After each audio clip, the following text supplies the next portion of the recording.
우리들이 신앙생활을 하다 보면, 특별히 우리가 신앙생활을 열심히 하다 보면 우리 마음이 복잡해지고 우리 마음이 힘들어지는 순간들이 많습니다. 그 중에 한 가지를 손꼽으라면 하면 이런 거일 겁니다. 악인의 형통과 의인의 고난당함. 쉽게 말하면 믿음이라는 걸 가지고 있지 않는 사람인데 세상에서 잘 먹고 잘 사는 겁니다. 그러나 반대로 믿음을 가지고 살아가는 사람인데 세상에서 고난을 당하고 어려운 일을 당하게 되는 그런 순간을 마주할 때 예수 믿는 사람들의 마음은 참으로 복잡하고 마음이 힘들어질 수밖에 없습니다. 그럴 때면 이런 질문을 하게 되죠. 예수를 믿는 자의 나음은 과연 무엇입니까? 신앙을 가진 자의 더 나음은 과연 뭡니까? 라는 질문을 할 수밖에 없습니다. 그런데 이런 힘겨운 순간들은 안 믿는 사람과 믿는 사람의 대조 속에만 있는 건 아닙니다. 다시 생각해보면 예수를 믿는 사람 안에서도 이런 복잡한 심정이 들 때가 있는 겁니다. 예를 들면 이런 거죠. 나는 신앙생활을 열심히 하고 또 누군가는 신앙생활을 열심히 하지 않습니다. 그럴 때 우리 마음이 복잡해지는 이유는 이겁니다. 나는 열심히 하는데도 불구하고 여전히 가난하고 여전히 질병에 걸려 있는데 신앙생활을 열심히 하지 않는 어떤 사람들은 늘 넉넉하게 살고 아프지도 않고 자기가 원하는 걸 즐기며 살아가는 그런 성도들의 모습을 볼 때 우리는 마음이 참 복잡해지게 됩니다. 그러면 우리는 또 이런 질문을 하게 되겠죠. 더 열심히 신앙생활하는 사람의 더 나음은 무엇입니까? 라는 이런 질문을 하게 된다는 겁니다. 그리고 중요한 것은 이런 복잡한 심정은 평생 우리의 신앙생활 속에 끊임없이 생겨날 거라는 겁니다. 나는 예수 믿는데 저 사람은 예수 안 믿어도 잘 사는구나. 나는 신앙생활을 열심히 하는데 신앙생활을 건성으로 하는 사람들이 더 잘 사는구나. 이런 것들을 볼 때마다 참 복잡한 심정들이 평생 우리는 숙제로 가질 수밖에 없습니다. 우리가 왜 이런 생각을 하냐면 하나님이 우리에게 보상이라는 것을 말씀해 주셨기 때문입니다. 그리고 보상이라는 하나님의 약속을 근거로 보상을 기대하고 있기 때문입니다. 그럼에도 불구하고 우리는 내가 뜻하는 대로 보상이 주어지지 않는다고 여겨지는 순간들이 도리어 있기 때문입니다. 오늘 본문은 우리가 가질 수밖에 없는 두 가지 질문. 예수 믿는 자의 나음이 무엇인가? 또 더 나아가서 신앙생활을 열심히 하는 사람들의 더 나음은 무엇인가? 보상은 무엇인가? 이에 대해서 오늘 본문은 아주 명확하게 답을 주고 있습니다. 그러므로 오늘 본문을 통해서 열심히 신앙생활하는 자들, 예수를 믿고 살아가는 사람들, 그들에게 주어진 가장 큰 보상이 무엇인가? 이 부분을 확인함으로 여러분 모두가 더 잘 믿고 더 신앙생활을 열심히 해야겠다라는 그런 다짐과 그런 결단이 여러분 모두에게 생겨나는 그런 시간이 되기를 바랍니다. 오늘 본문은 여러분이 잘 알고 있듯이 포도원 품꾼 비유로 알려져 있습니다. 내용은 이런 겁니다. 어느 포도원 주인이 이른 아침에 길을 나섰습니다. 여기서 말하는 이른 아침이란 해가 뜨는 시간을 말할 겁니다. 대략 짐작컨대 오전 6시 정도라고 생각이 됩니다. 밖에 나가서 자신의 포도원에 들어가 일할 사람들을 찾고 있는 겁니다. 어떤 사람들을 만났습니다. 그리고 그 사람들이 이런 약속을 합니다. 내가 1데나리온을 줄 테니 나의 포도원에 들어가서 일해 주시오 라고 품꾼으로 초대를 합니다. 그 말을 들은 그 사람은 기꺼이 동의하고 포도원에 들어가 일을 시작했습니다. 그런데 이 포도원 주인은 제3시, 제3시는 우리 시간으로 말하면 오전 몇 시일까요? 9시지요. 유대인들은 제1시가 오전 6시부터 시작이 되는 겁니다. 그러니까 제3시는 우리 시간으로 오전 9시입니다. 제3시에 한 번 나갔고 또 제6시에 나갔고 그리고 제9시에 나갔습니다. 우리 시간대로 말하면 가장 먼저는 6시에 나가서 포도원에 들어가 일할 품꾼을 불렀고, 그 다음에는 우리 시간으로 9시, 12시, 오후 3시에 나가서 또 포도원에 들어가 일할 품꾼을 부른 겁니다. 그리고 마지막에 한 번 더 나갑니다. 제11시, 우리 시간으로 말하면 오후 5시를 말하는 겁니다.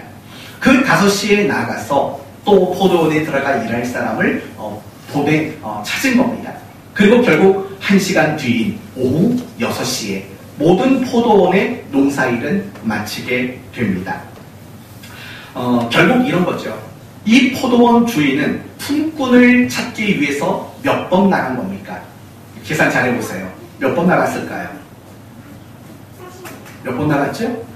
5번. 그쵸? 6시, 9시, 12시, 오후 3시, 그리고 오후 5시. 5번 나간 겁니다.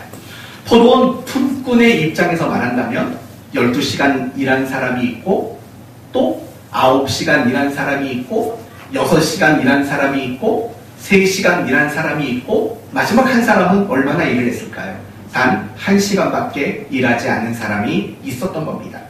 그런데 흥미로운 것은 9절과 10절의 말씀을 보니까 딱 1시간 일한 사람, 그 사람에게 얼마를 주었다고 말합니까? 1데나리온을 줬다는 겁니다. 여기서 말하는 1데나리온은 당시 유대 사회에서 하루 일하면 받게 되는 근로소득, 품값, 그게 1데나리온이었던 겁니다. 그런데 그 1시간 일한 사람도 1데나리온을 받았는데 12시간을 일한 사람도 1데나리온을 받았다라는 이야기가 오늘 본문의 내용입니다. 그렇다면 이 본문의 내용을 가지고 우리에게 주시고자 하는 메시지는 과연 무엇일까? 첫째는 이런 겁니다.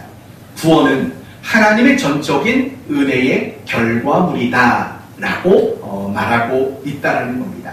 그래서 오늘 본문 1절은 무엇으로 시작이 됩니까? 어떤 표현으로 시작이 되죠? 1절.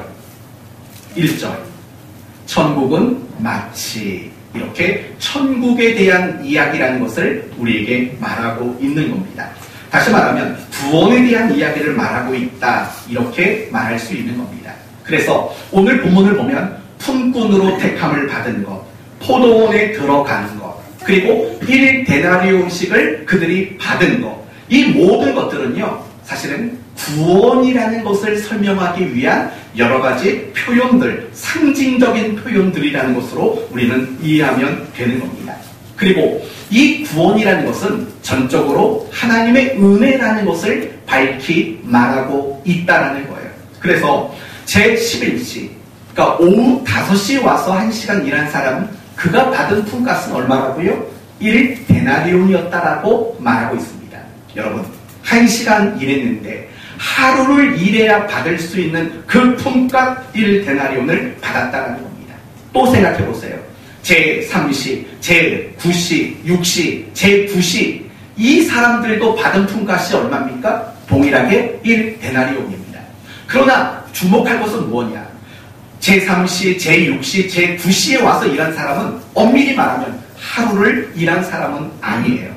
하루를 일했다라는 말은 오전 6시에 나가서 오후 6시까지 일을 마쳐야 하루를 일한 사람에게 해당되는 거예요. 그러나 우리식대로 말하면 9시에 와서 일을 한 사람, 12시에 와서 일한 사람, 오후 3시에 와서 일한 사람, 이들은 하루를 일한 사람들이 아니라는 거예요. 그런데도 불구하고 그들이 받은 품값은 똑같이 1데나리온이었다는 거예요. 무엇으로 설명하겠습니까? 이것은 포도원 주인의 자비로움을 설명하고 있다는 거예요. 여러분, 제3시, 제6시, 제9시, 여러분 이들은 누구예요? 3절을 보니까 제3시에 나가보니 장터에서 놀고 서 있는 사람들이 또 있는지라. 지금 이 제3시의 포도원 품꾼으로 택함받은 사람들은 놀고 서 있는 사람들이라는 거예요. 무슨 말이고? 아니, 이들은 일을 하려고 인력시장에 나간 사람들이라는 거예요. 그런데 제3시가 되도록 누구도 그들을 일꾼으로 데려가서 쓰는 사람들이 없었다는 거예요. 그럼 여러분 생각해봐요. 왜 사람들이, 어떤 고용주가 왜 그 사람을 택하지 않았을까요? 내가 시키고자 하는 그 일에 적임자가 아니었기 때문이라는 거예요. 그 적임자가 될 수 없는 어떤 이유인지는 모르지만 적임자가 될 수 없는 그들을 이 포도원 주인은 품꾼으로 불렀다는 거예요. 그러니까 이런 것들만 봐도 3시든 6시든 9시에 나간 사람이든 모두가 다 은혜와 자비라는 혜택을 받은 사람이라는 것을 우리는 충분히 짐작할 수 있습니다. 그러면 어쩌면 여러분은 그런 생각하실지도 몰라요. 그러면 오전 6시부터 오후 6시까지 정말 하루라는 시간을 일한 사람, 그럼 그들은 은혜가 아니겠네요? 라고 생각할지도 모릅니다. 사실 그렇지도 않습니다. 왜냐하면 그들이 하루라는 조건을 갖추었지만 중요한 건 뭐냐면 그들을 이 포도원 주인이 고용했다라는 겁니다. 고용하지 않을 수도 있는 거예요. 그럼에도 불구하고 그들을 고용했다라는 측면으로 본다면 비록 하루라는 12시간을 그들이 다 채워서 일을 했지만 그들에게도 역시 은혜가 주어진 것은 부정할 수 없는 사실이라는 겁니다. 결국 오늘 본문을 보면 오전 6시에 나가서 일하고 9시, 12시, 오후 3시, 그리고 오후 5시에 나가서 일하는 사람들 모두가 이 포도원 주인에게 자비와 은혜를 받은 사람이라는 것을 명확히 말하고 있는 거예요. 우리의 구원이 이와 같다라는 겁니다. 우리 모두는 예수를 믿고 구원을 얻었습니다. 그러나 우리가 받은 이 구원은 결코 나의 어떤 노력의 결과물이 될 수 없습니다. 모든 사람이 얻은 구원은 철저히 하나님의 은혜가 만들어낸 결과물이라는 사실을 잊지 말아야 합니다. 우리 안에는 구원이라는 것을 받을 만한 자격과 조건과 근거가 우리 안에 없기 때문이라는 겁니다. 우리 모두는 오늘 본문에 소개하고 있는 여러 시간 동안의 부름을 받았던 그 포도원의 품꾼과 같은 사람들이라는 겁니다. 사랑하는 성도 여러분, 저와 여러분이 받은 구원이 전적인 하나님의 은혜의 결과물이라는 사실을 믿으십니까? 믿으시죠? 네. 그러셔야 돼요. 그것을 믿는 그 믿음에서부터 우리의 신앙생활이 가능해질 수 있기 때문입니다. 우리가 신앙생활이 어렵다고 느껴지는 이유는 사실은 여기에 있는 거예요. 내가 받은 구원, 내가 가지고 내가 누리고 있는 모든 것들이 은혜라는 것에 대한 실감이 없고 그것이 은혜로 인한 것이라는 확신이 없기 때문에 우리의 신앙생활은 늘 어려움을 느끼는 그런 신앙생활일 수밖에 없는 겁니다. 저는 여러분에게 바라고 부탁합니다. 여러분이 받은 구원뿐만 아니라 여러분이 가지고 누리는 모든 것들이 하나님의 은혜의 선물로 되어진 것임을 여러분 모두가 확신하고 그 확신으로 말미암아 여러분이 더더욱 신앙생활을 열심히 할 수 있는 그런 은혜가 임하게 되기를 바랍니다. 그렇다면 여러분 모두는 구원을 받았습니다. 은혜로 구원을 받았습니다. 이제 심각한 질문을 해봅시다.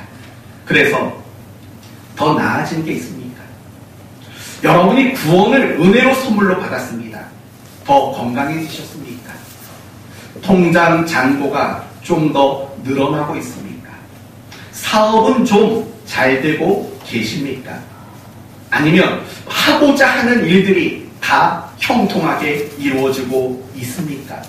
어떤 세상적, 어떤 현실적 특별 대우를 받고 계십니까? 여러분, 이 질문에 여러분의 대답은 뭡니까? 사실은 아니요가 나오는 게 맞습니다. 내가 믿음을 갖고 내가 신앙을 가졌지만 남들보다 더 건강한 건 아닙니다. 그렇죠? 내가 남들보다 먼저 신앙을 가졌지만 내가 더 많이 부자가 되는 것도 아니라는 겁니다. 어떨 때는 가만히 보면 내가 믿음이라는 것을 받았고 구원을 받았지만 병에 걸려 어려운 순간들을 겪고 있는 성도도 많고 모든 일에 사업에 실패 여러 가지 고난과 시련을 당하는 그런 성도들도 적지 않다는 것을 보게 됩니다.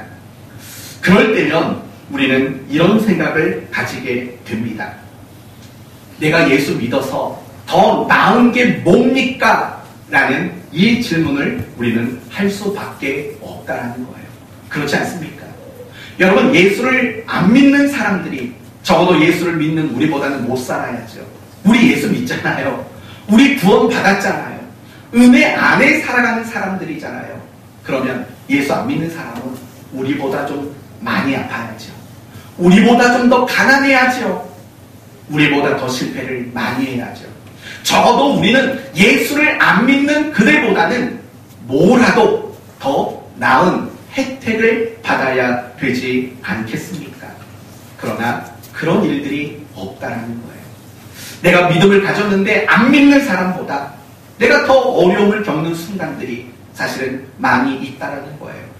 간혹 이런 분들은 있죠. 예수를 믿었더니 사업이 너무 잘 돼서 큰 부자가 됐더라. 여러분, 이런 얘기를 들어본 적은 있을 거예요. 어떤 사람은 예수를 믿었더니 병고침을 받고 평생 건강하게 잘 살더라 라는 얘기도 들어본 적이 있을 거예요. 여러분, 그건 보상이 아니에요. 예수를 믿어서 얻은 보상이 아니라고요. 그러면 그들이 부자가 된 것은 뭐예요? 이런 거죠. 하나님이 그들에게 부자가 되게 하셔서 하시고자 하는 어떤 역할이 있는 거죠.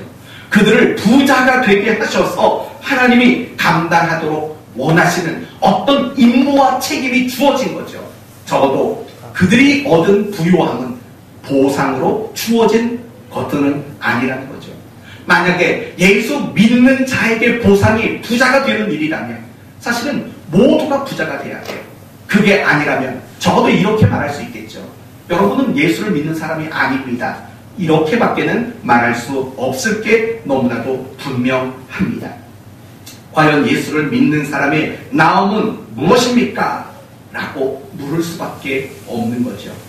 정말 죽어서 천국 가는 거 그거 말고는 없습니까? 라고 물어볼 수밖에 없는 겁니다. 그렇다면 여러분, 다시 한번 물어보겠습니다. 예수를 믿는 자가 예수를 안 믿는 자보다 더 나은 것은 있을까요? 없을까요? 있을까요? 없을까요?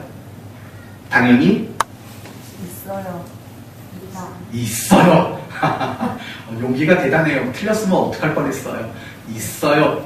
분명히 있고 말고요. 그러면 예수를 안 믿는 사람보다 예수 믿는 사람의 더 나음은 과연 뭘까요? 어떤 면에서 더 나을까요? 지금까지 말한 대로 분명한 것은 현실적 또는 세상적 나음은 아니에요.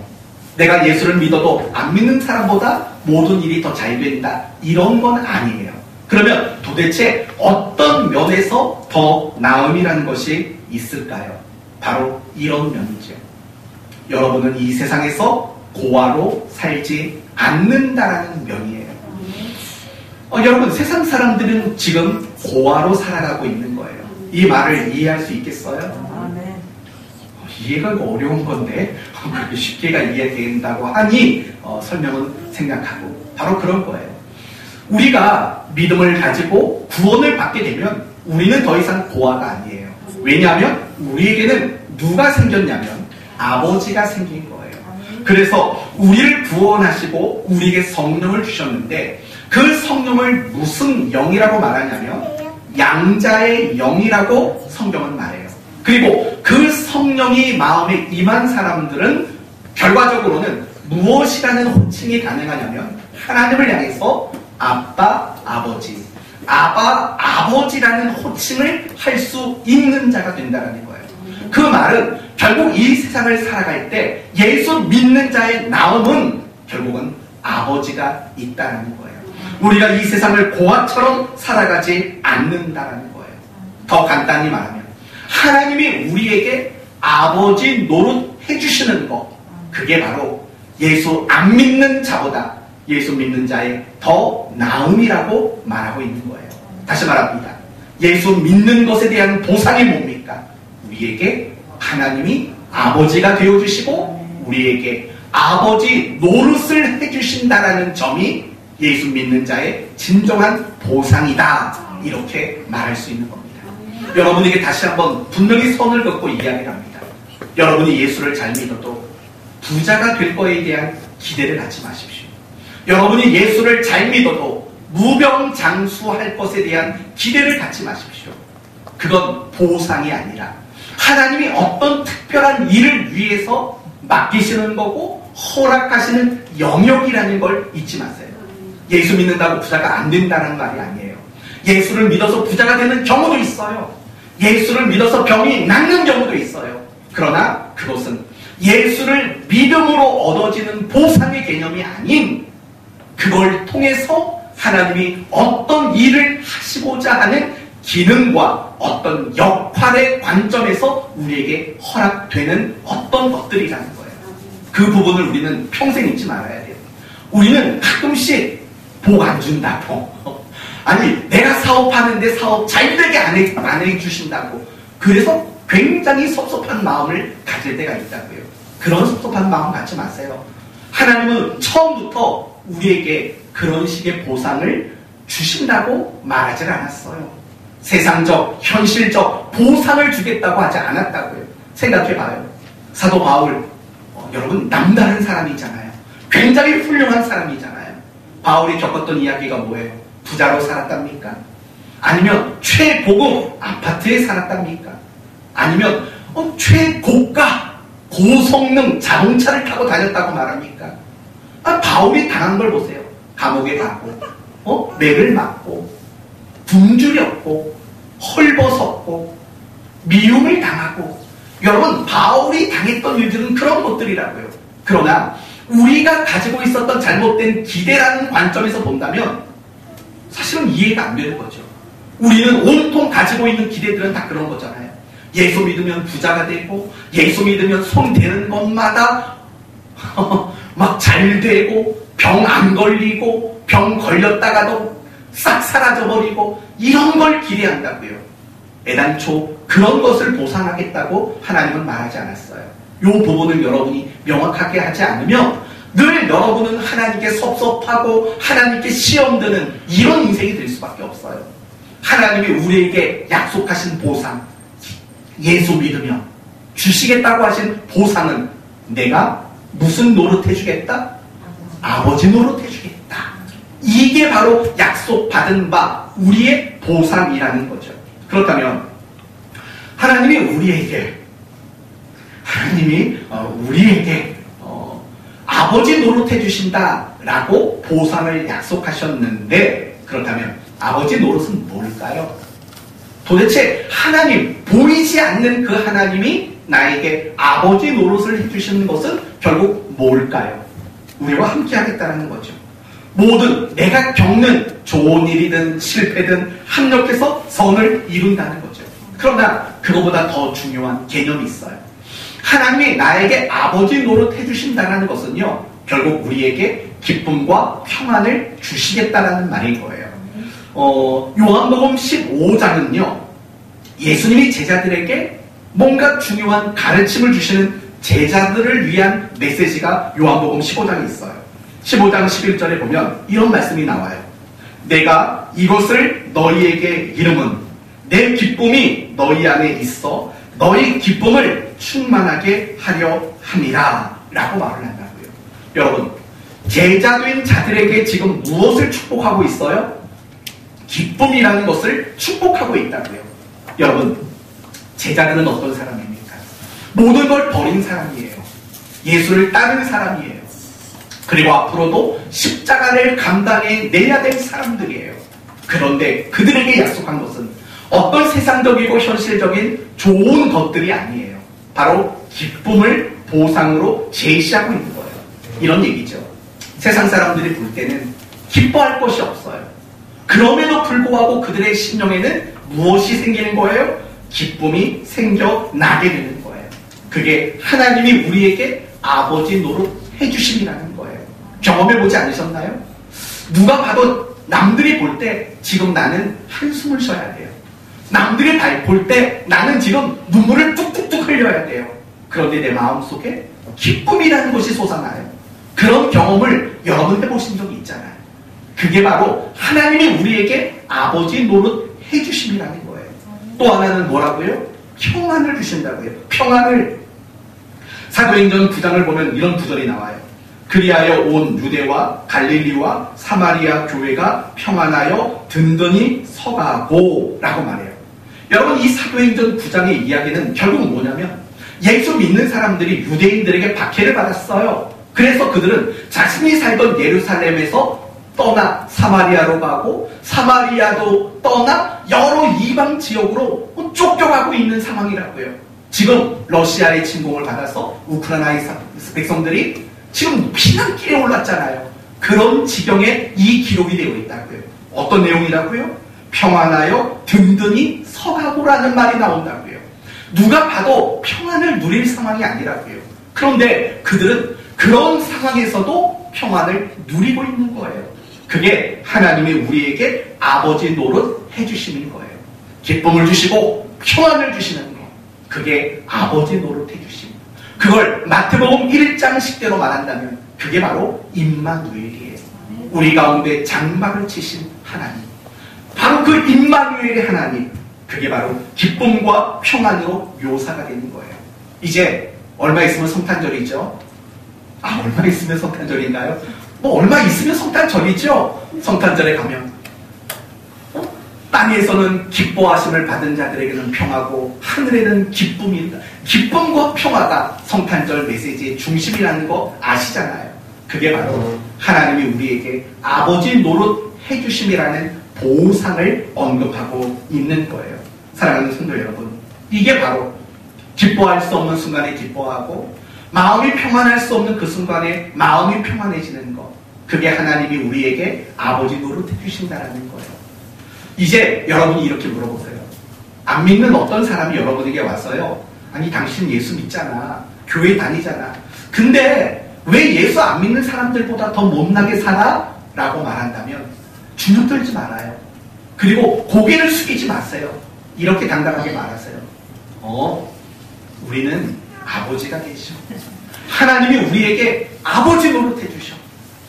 너희들이 기뻐하지 못하는 그 순간 우리는 기뻐할 수 있고, 너희라고 말하니까 기분 나쁘네요. 당신도 기분 나쁜 말인가요? 그럼 그들이 평안을 누릴 수 없는 그 순간에 우리는 평안을 누리는 하나님이 우리에게 아버지 노릇 해주심, 우리에게는 그게 주어졌어. 여러분, 그것이 여러분에게, 예수 믿는 여러분에게 주어진 진짜 가장 큰 보상이라는 거, 그걸 우리는 알아야 하는 거예요. 우리는 거기에 관심을 가져야 돼요.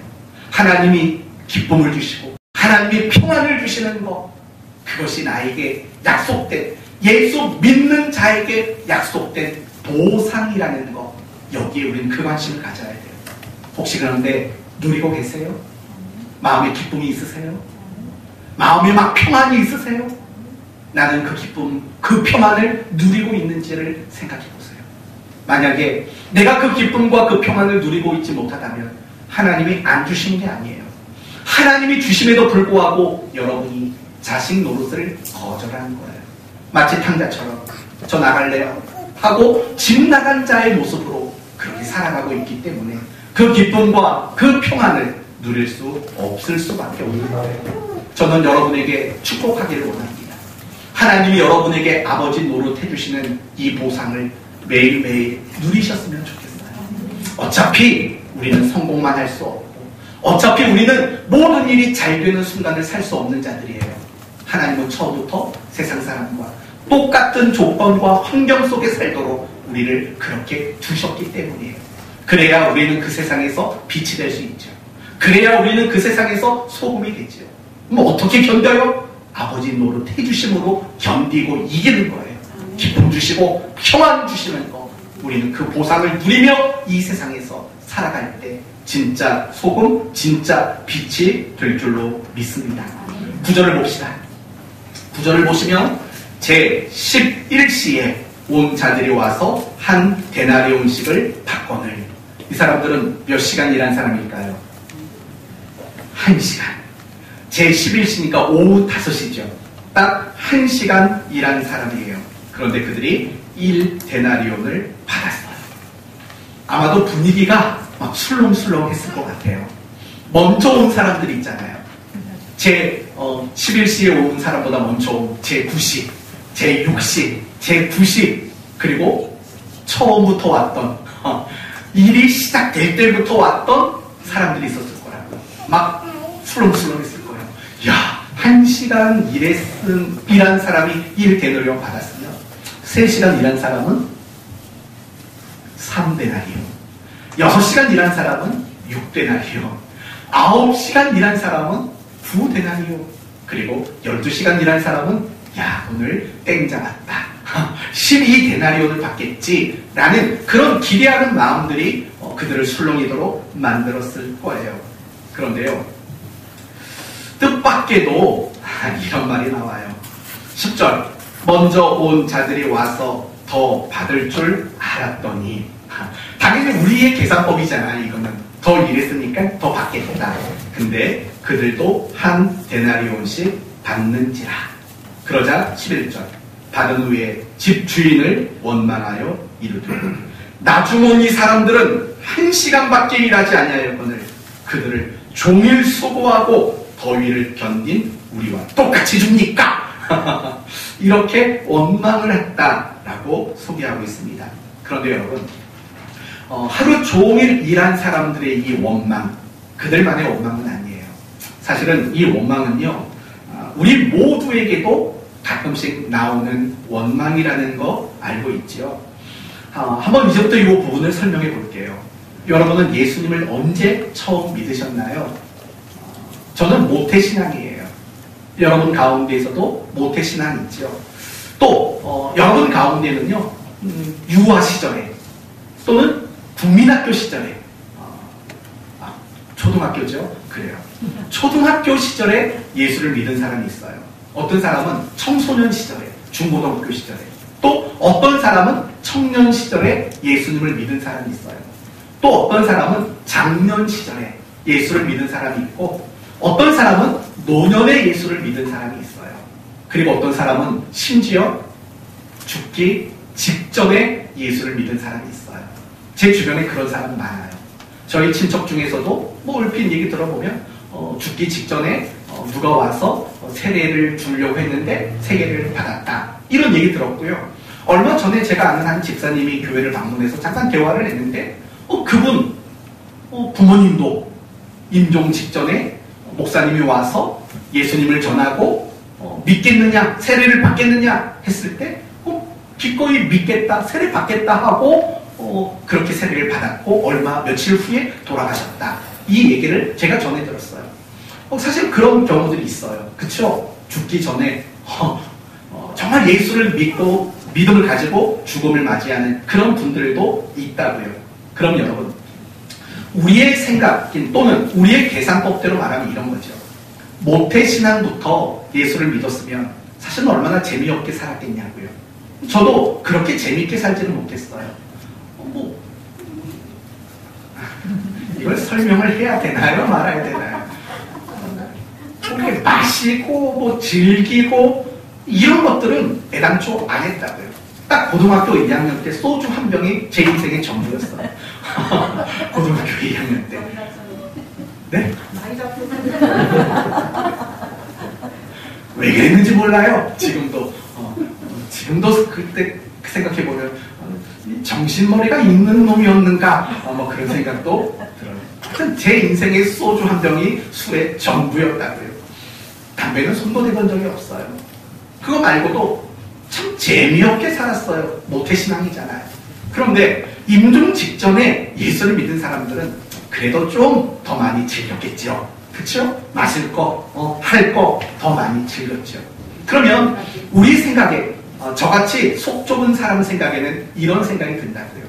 나같이 모태신앙, 재미 좀 안 보고 산 사람은 제일 좋은 천국에 가고, 평생 재미 보다가 마지막 막차 탄 사람들은 좀 안 좋은 천국에 들어가게 해주시면 얼마나 좋을까라는 그런 못된 심보가 발휘될 때가 있다고요. 그럴까요? 모태신앙이라고 또는 막차 탔다고 좋은 천국, 안 좋은 천국, 그렇게 차등이 있는 천국에 가게 될까요? 사실 그렇지 않다고요. 모태신앙으로 평생을 재미없게 산 사람이나 임종 직전에 예수를 믿고 막차 탄 사람이나 사실은 동일하다고요. 예수님이 십자가에서 운명하기 직전에 우편 강도에게 이렇게 말씀하신 거 기억나시죠? 광도에게 말한 겁니다. 이 사람은 처음에 십자가에 못 박힌 상태에서도요, 예수님을 막 욕했던 사람이에요. 그런데 죽기 직전에 개종을 한 거예요. 그때 예수님이 뭐라고 말하냐면, 네가 오늘 나와 함께 낙원에 있을 거라고요. 나와 함께라고 말해요. 나와 같이 낙원에 있을 거라고 말한다고요. 그러니까 예수님이 계신 낙원이나 이 강도 죽기 직전, 진짜 이게 도대체 몇 분 전에 예수를 믿었는지 모르겠지만 그 사람이 함께 있는 그 낙원은 사실은 동일하다라고 생각을 말하고 있는 거죠. 다르지 않아요. 임종 직전에 예수 믿었다고 조금 허름한 천국에 살지를 않는다고요. 똑같이 하나님이 계신 그곳에 우리는 살게 된다고요. 그러면 우리는 또 머리를 굴려야죠. 어떻게 머리를 굴릴까요? 이렇게 굴리면 되죠. 그래요. 거기까지는 양보할게요. 똑같은 천국에 산다 칩시다.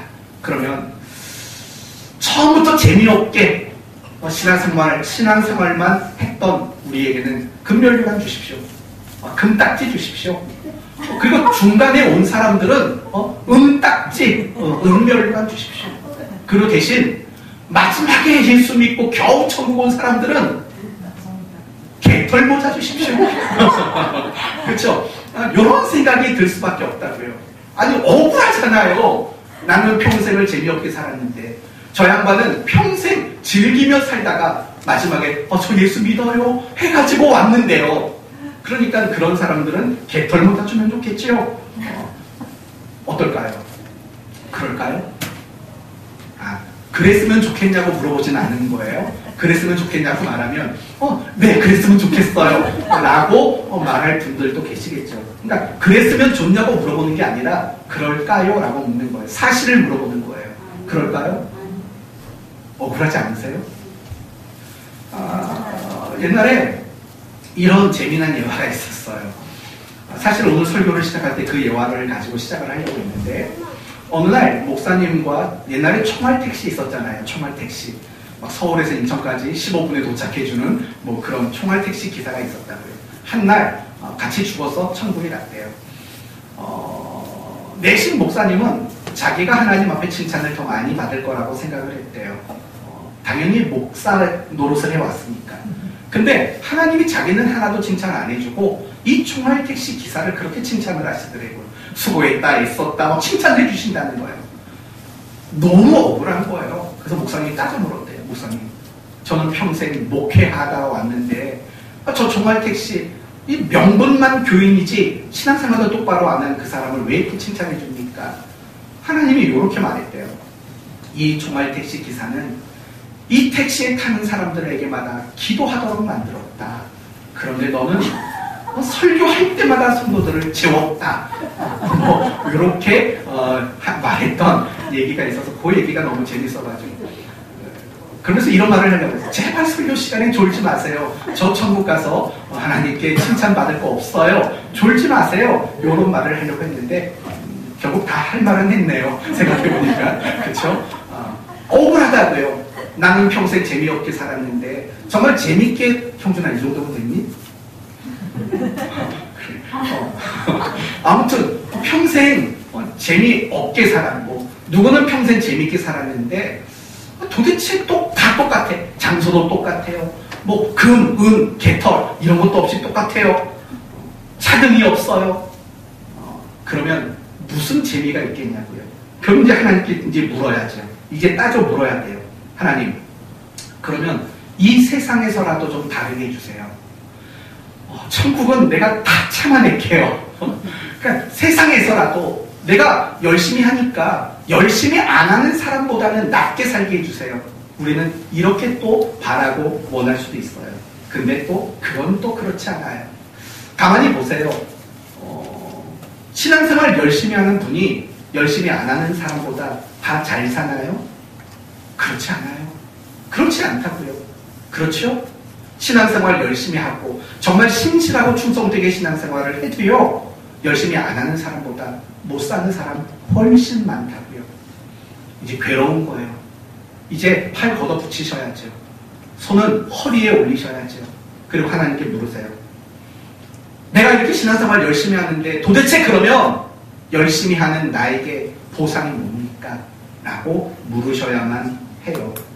그런데 사실은 그 질문이 오늘 본문 바로 위에 마태복음 19장 27절에 베드로가 먼저 물어봤어요. 이 질문을 27절 한번 볼까요? 19장 27절 보시면 이에 베드로가 대답하여 이르되 보소서 우리가 모든 것을 버리고 주를 따랐사온데. 여러분, 이 말 속에는 뭐가 있냐면 저 사람들은 버리진 않았잖아요. 그저 자기들이 아쉬울 때만 따라다녔지만 우리는 다 버렸어요. 다 버렸다고요. 배도 버려, 그물도 버려, 집도 버려, 가족도 버려, 다 버렸다고요. 그러면서 뭐라고 말하면 그런즉 우리가 무엇을 얻으리이까? 그러면 우리는 무슨 보상 받을 겁니까? 우리에게 무슨 보상을 해줄 겁니까? 베드로와 제자들이 그렇게 물어봤다라는 거예요. 그리고 중요한 것은 오늘 본문은 바로 그에 대한 대답이라는 사실을 우리는 알아야 돼요. 12절이 바로 그 대답이에요. 12절은요 우리가 함께 읽었으면 좋겠어요. 오늘 본문 12절, 20장 12절 다 같이 읽어봅시다. 시작.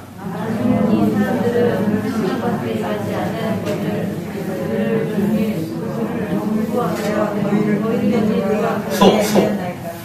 이거 몇 명 안 되는 사람이 돌림 노래를 만드시면 어떡해요.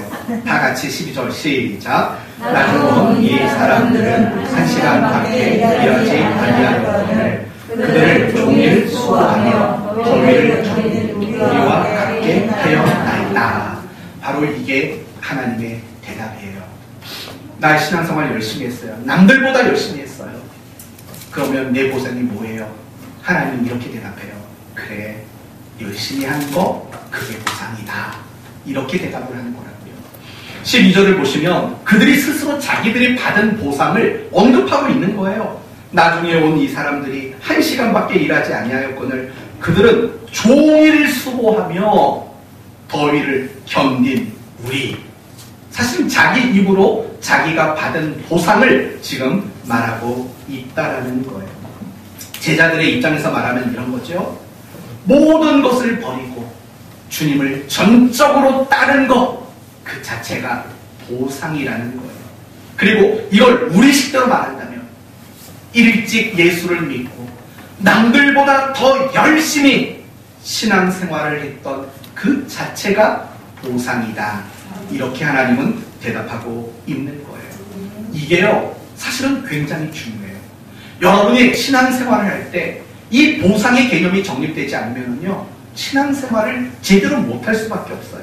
이제 이 부분, 여러분이 남들보다 많이 한 거, 여러분이 남들보다 열심히 한 거, 여러분이 남들보다 신앙생활에 수고와 노력과 땀 흘림을 많이 한 거, 여러분이 남들보다 헌신을 많이 한 거, 여러분이 남들보다 예배를 더 많이 드린 거, 남들보다 기도 많이 한 거, 이게 바로 보상이라는 거예요. 이걸 여러분에게 설명할게요. 고린도전서 9장 18절 말씀을 보시면 바울이 이런 말을 해요. 그런즉 내 상이 무엇이냐? 내가 복음을 전할 때에 값없이 전하고 복음으로 인하여 내게 있는 권을 쓰지 아니하는 이것이라. 잘 들어봐요. 내 상이 뭐냐? 그러니까 내 보상이 뭐냐? 그러면서 말을 하기를 내가 복음을 전할 때, 그러니까 복음을 전하는 게 보상이 돼요. 그리고 복음으로 인해 내 권리를 쓰지 않는 것, 그거죠. 뭐냐면 복음을 제대로 전하기 위해서 화내고 싶은데, 주먹질하고 싶은데, 할 말 당당히 하고 싶은데 그거 안 하는 거, 그게 보상이래요. 바로 이것이 보상이로다. 바울은 이야기를 한다고요. 여러분, 지금 바울의 보상의 개념은 너무 명확하고 너무 정확했다고요. 내가 이만큼 수고했으니까 어떤 세상적 대가를 받는 게 보상이 아니라 내가 하나님을 위해 수고한 그 자체가 보상이다. 이렇게 얘기를 한다고요. 좀 더 설명해 볼까요? 마태복음 25장을 보시면 달란트 비유를 아실 거예요. 어떤 주인이 먼 길을 갈 때 어떤 사람에게는 5달란트, 어떤 사람에게는 2달란트, 어떤 사람에게는 1달란트를 맡겼다고요. 그리고 시간이 지나고 주인이 돌아와서 그 3명의 종들과 결산을 했다고요. 그리고 5달란트 받은 사람은 5달란트의 이윤을 남겼고 2달란트 받은 사람은 2달란트의 이윤을 남겼어요.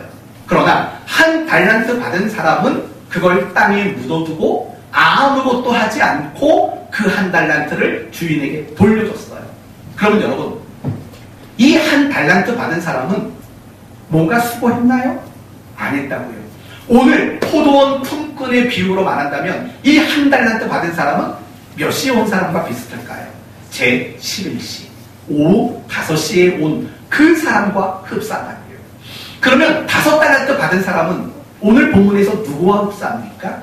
하루 종일 더위를 견딘 그 사람과 비슷하다고요. 됐어요. 그러면 이 5달란트 받은 사람은 어떤 보상을 받았을까요? 가만히 생각해봐요. 칭찬해 주셨죠. 잘했다. 굿. 칭찬을 해줬다고요. 그러면서 어떻게 했어요? 더 많은 것을 내게 맡기리라고 말한다고요. 여러분, 이건 웃기는 일이에요. 아니, 뼈 빠지게 일을 했는데 더 많은 일을 맡기겠대요. 주인이 하고자 하는 일에 참여시키겠대요. 아니, 열심히 일했는데 일을 도리어 더 많이 맡기겠다고요. 그게 보상이라고요. 이 5달란트 받은 자에게 보상은요, 그 5달란트를 맡고 그걸 가지고 주인의 뜻대로 일을 한 것이 보상이기 때문에 더 많은 일을 주인과 함께 할 수 있도록 맡기겠다라는 게 보상으로 제시가 된다고요. 누가복음 15장의 탕자의 이야기에서도 이 보상의 개념은 명확하게 나와요. 어느 아버지에게 2 아들이 있었어요. 근데 막내 아들이, 둘째 아들이 아버지에게 유산을 내놓으래요. 그리고 그 유산을 받아다가 먼 나라로 떠나서 허랑방탕하게 살았어요.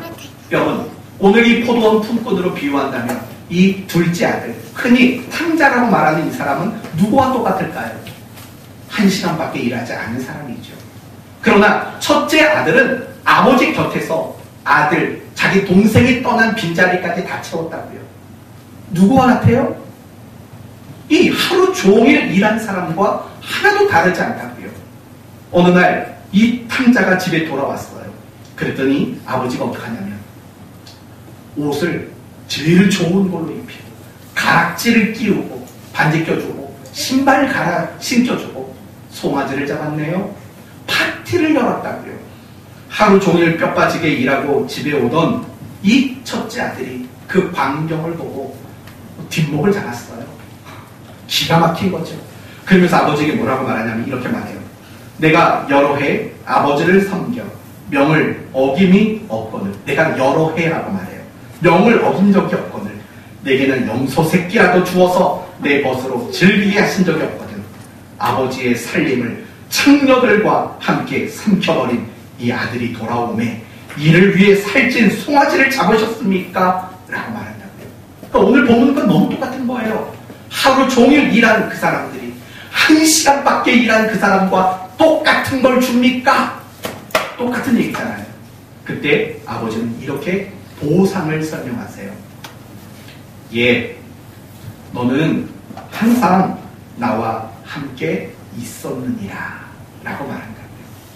아버지와 함께하고 그 아버지가 말하는, 시키는 그 모든 집안의 굳은 일들, 그 일을 하는 것, 그게 보상이다. 이렇게 아버지가 둘째 아들에게 이야기를 하고 있는 겁니다. 사랑하는 성도 여러분, 남들보다 신앙생활을 열심히 하는 분들이 잘 들어주셨으면 좋겠어요. 물론 신앙생활 열심히 안 한다고 스스로 생각하는 분들도 잘 들어주시면 좋겠어요. 신앙생활을 열심히 하면 늘 억울해요. 신앙생활을 열심히 하지 않는 사람들이 답답해요. 그리고 괘씸해요. 그러나 그러지 마세요. 여러분이 신앙생활을 열심히 하는 것 그 자체가 누구도 가질 수 없는 보상이기 때문에 그래요. 여러분이 예수님을 잘 믿고 여러분이 신앙생활을 열심히 하고 노력하는 것, 그게 이 세상에서 여러분이 받을 수 있는 가장 큰 보상이라는 거예요. 더 구체적으로 얘기해 볼까요? 신앙생활을 더 열심히 잘하기 위해서 재미있는 것들을 포기했어요. 가고 싶은 곳이 있어도 못 갔어요. 하고 싶은 일이 있어도 할 수가 없었어요. 할 말이 있는데 할 말도 못했어요. 들어도 못 들은 척했어요. 봤는데 못 본 척했어요. 억울하지만 참았어요. 그리고 예배 열심히 나왔어요. 새벽에 열심히 나왔어요. 기도 열심히 했어요. 교회에 열심히 참여했어요. 하나님 나라와 몸된 교회를 위해서 눈물과 땀을 흘렸어요. 손해를 봤어요. 애가 탔어요. 오륜밤을 맞았어요. 속옷을 벗어줬어요. 하나님 말씀에 순종했어요. 그 자체가 여러분에게는 보상이라는 거예요. 그러나 반대로 여러분이 땀을 흘리지 않았어요. 하고 싶은 말 다 했어요. 보고 싶은 거 다 봤어요. 가고 싶은 거 다 갔어요. 하고 싶은 일은 다 했어요. 예배 안 나와요. 기도 안 해요. 순종 안 해요. 미안하지만 여러분에게는 보상이 없는 거예요. 그 자체가 여러분에게는 아무런 보상이 없다라는 거예요. 물론 죽으면 천국에는 갈 거예요. 천국 가서 개털모자 쓰는 일 없을 거예요. 하나님은 자비로우시고 은혜로우신 분이기 때문에. 그러나 분명한 것은 여러분은 이 땅에서 아무런 보상이 없다라는 것. 여러분은 보상받을 일이 없는 사람이라는 것. 그 부끄러움을 여러분은 깨달으셔야 돼요. 우리가 신앙생활을 못하는 이유 여기에 있는 거예요. 보상이 뭔지 몰라요. 내가 신앙생활을 열심히 하는 그 자체가 보상이라는 걸 모르니 열심히 안 하는 거고, 열심히 안 하면서도 부끄럽지 않은 것은 내가 스스로 보상받을 자격이 없는 사람이라는 것조차도 깨닫지 못하는 바로 그 일 때문이라는 거죠. 사랑하는 성도 여러분, 신앙생활을 열심히 하는 사람의 더 나음이 뭐예요? 열심히 하는 것 그 자체가, 시간을 허비하지 않는 것 자체가, 하나님께 쓰임받은 것 그 자체가 바로 보상이라는 사실을 저는 여러분이 잊지 않았으면 좋겠습니다. 해야 할 이야기는 많지만 여기서 마무리하도록 하겠습니다. 그러면 이제 어떻게 사시겠습니까? 서로 은혜로만 대접하세요. 우리 모두는 천국에 갈 자격이 없는 사람이에요. 그러나 예수를 믿고 천국 갔지요. 하나님이 우리를 은혜로 대우하시기 때문에 가능했던 일이에요. 서로 은혜로 대우하세요. 이렇게 하시면 안 돼요. 1시간 일한 사람은 1데나리오, 2시간 일한 사람은 2데나리오. 이런 식의 계산을 하지 마시라고요. 예를 들면 이런 거겠죠. 나한테 잘해주는 사람은 나도 잘해주고. 이게 바로 한 달란트, 1시간 일하고 한 달란트 데나리온을 받은 사람을 가지고 원망했던 사람들의 모습이라고요. 나한테 잘해주면 나도 잘해주고, 나한테 못되게 굴면 나도 못되게 굴고, 그런 세상적인 계산법이라고. 잘하는 사람에게는 칭찬을 많이 해주고, 못하는 사람에게는 깔보고, 이런 건 세상의 계산법이에요. 은혜의 계산법은 나에게 잘하든 못하든, 그 사람이 신앙생활을 열심히 하든 열심히 하지 않든 동일하게 너그럽게 대하는 게 은혜의 계산법이에요. 그리고 중요한 것은 여러분의 하루하루의 삶이 보상이 있는 삶을 살도록 노력해보세요. 보상이 있는 삶. 적어도 이 자리에서 예배하는 여러분은 예배 드린다라는 보상이 있는 거죠. 물론 이 안에도 각양각색일 거예요. 겨우 나온 것만큼의 보상을 받는 사람들도 있지만 전심으로 예배하는 그 보상을 받는 사람도 있을 거라고요. 여러분의 신앙생활 자체가 보상이라는 사실을 기억하시고 날마다 보상이 있는 하루를 살아가는 여러분 모두가 되시기를 바랍니다. 헛된 걸 보상으로 바라지 마세요. 이제 말씀을 마치겠습니다. 예수 믿는 사람이 안 믿는 사람보다 나은 건 뭐라고요? 우리는 고아가 아니라는 것. 하나님이 아버지 노릇해 주시는 것. 말할 수 없는 상황에서도 기쁨과 평안을 누리는 것. 예수 믿는 자의 보상이에요. 신앙생활을 열심히 하는 사람의 보상은 뭐지요? 그 열심을 낸 것 자체가 바로 보상이라고 말씀을 드렸습니다. 저는 여러분에게 보상이라는 설교를 했어요. 가장 큰 보상은 결국 하나님이 우리에게 아버지 노릇 해주심이라는 보상. 내가 신앙생활을 열심히 하는 것 그 자체가 보상이라는 것을 배웠어요. 그러므로 여러분 매일매일의 삶에 스스로 보상이 있는 삶을 살려고 노력하세요. 열심히 예배드리세요. 열심히 경건 생활하세요. 열심히 순종하세요. 열심히 땀 흘려 살아가는 여러분 되세요. 보상이 있는 삶을 살아가는 복된 성도 되시기를 예수님의 이름으로 축원드립니다. 아멘.